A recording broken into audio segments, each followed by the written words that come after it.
Wife announced she was leaving me for her boss at our 10th anniversary party.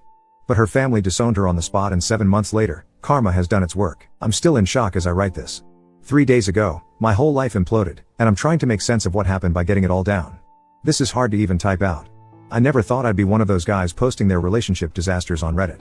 Using Mark and Sarah as our names because those seem to be the go-to fake names on this sub, and I'm paranoid about anyone we know connecting this to us. Even though the situation is so insane, I'm pretty sure anyone who was there would recognize it instantly. I guess I should start by saying that until 3 days ago, I thought I had a decent marriage.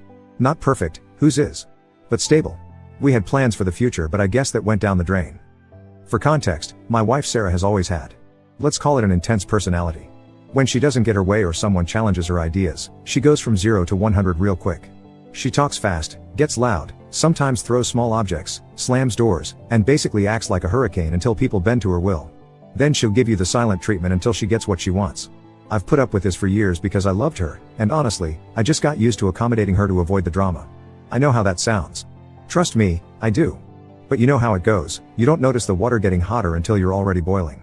After 10 years together, I'd developed all these coping mechanisms, all these ways of trying to keep the peace. I'd learned to predict her moods, to catch the first signs of a brewing storm, and do whatever I could to diffuse it before it exploded. I should give you a couple examples before I get to the main event, just so you understand what I was dealing with all these years. 3 years ago, we were planning some major renovations on our house. Nothing too crazy, updating the kitchen, redoing the master bath, that kind of thing. We'd been saving for it for years, and I was excited to finally make our house feel more like ours instead of just the starter home we bought. Sarah took charge of the project right away, which was fine with me since she's always had a better eye for design. But then she picked a contractor she liked without doing any comparison shopping. Just decided this guy was the one based on a single meeting where he apparently charmed the pants off her. When I looked at their quote, which was well over our budget, I noticed some red flags. The timeline seemed way too optimistic. They were claiming they could gut and rebuild our entire kitchen in like 2 weeks, which anyone who's ever done renovations knows is laughable. Plus, the materials section was suspiciously vague. Just premium countertops and high-quality cabinetry without any specifics about brands, models, or even materials. I'd read enough renovation horror stories on Reddit to know this was a recipe for disaster. So I gently suggested we get a couple more estimates to compare. I wasn't accusing her of making a bad choice, I just thought it was the smart thing to do with such a big investment. Well, you'd have thought I'd suggested we set the house on fire. She immediately lost her shit. Started screaming that I was sabotaging the project, that I didn't trust her judgment, and that she'd handle everything herself. She said I was always like this, always finding problems with her ideas, always trying to make her feel stupid. Then she stormed out and gave me the silent treatment for 2 days. 2 full days of her acting like I was invisible in our own home, all because I suggested getting multiple quotes for a major house renovation. I finally wore her down about getting a second opinion, mostly by leaving renovation horror stories open on my laptop where she could accidentally see them. We eventually did get a second quote, and surprise surprise, the first contractor was way overpriced with an unrealistic timeline. The second company pointed out all kinds of issues the first guy had glossed over. Sarah went with the second company but never acknowledged she was wrong or apologized for her outburst. Just pretended the whole fight never happened and proceeded as if going with the second contractor had been her plan all along. I was so relieved we weren't getting scammed that I didn't push it, just added it to the mental list of battles not worth fighting. Another time, about 18 months ago, we were planning our annual vacation. It was my turn to pick the destination. We'd always taken turns, a system that worked well for us. We had previously talked about doing something outdoorsy, maybe a cabin near a national park with some good hiking trails. We both enjoy the outdoors, or at least, I thought we both did. Sarah had always seemed to have a good time on our previous hiking trips. We'd spend our evenings by the campfire, drinking wine and talking for hours under the stars. Those were some of my favorite memories of our relationship, actually. I'd been researching options for months, had a whole folder of bookmarks on my laptop, affordable cabins near Yosemite, guided hiking tours, even a place that would deliver gourmet meal kits to your cabin so we could cook together without having to plan everything ourselves. I was genuinely excited about it, kept dropping little hints about what I was planning, and Sarah seemed interested, asking questions and appearing to look forward to it. But then, out of nowhere, she came home one day waving a travel magazine. She'd read about some luxury resort in the Caribbean with private plunge pools and personal butlers and God knows what else. Suddenly, that's where we were going, even though it was way over our agreed vacation budget, like, triple what we'd planned to spend.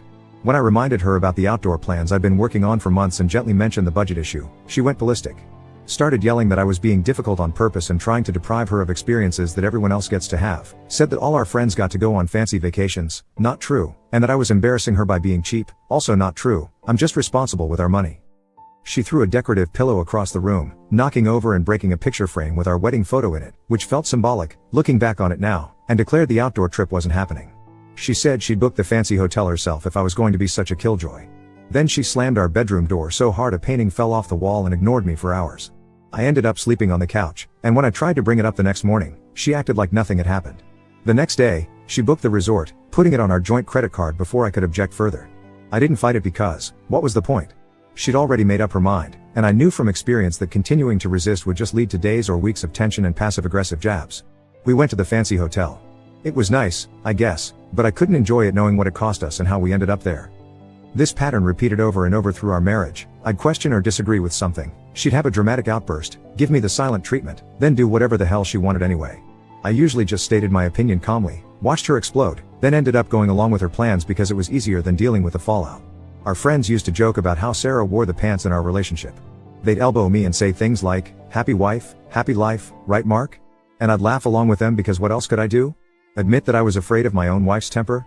That I'd essentially given up trying to be an equal partner in my own marriage because it wasn't worth the emotional warfare? I can see how unhealthy the whole dynamic was, but you know how it is, when you're in it, it just becomes your normal. You adjust, you adapt, you tell yourself every relationship has its quirks. I did love her, and we had good times too. But the constant walking on eggshells, the unpredictable explosions, the feeling that my opinions and preferences always came second. It wore me down over the years. I just didn't realize how much until everything came crashing down.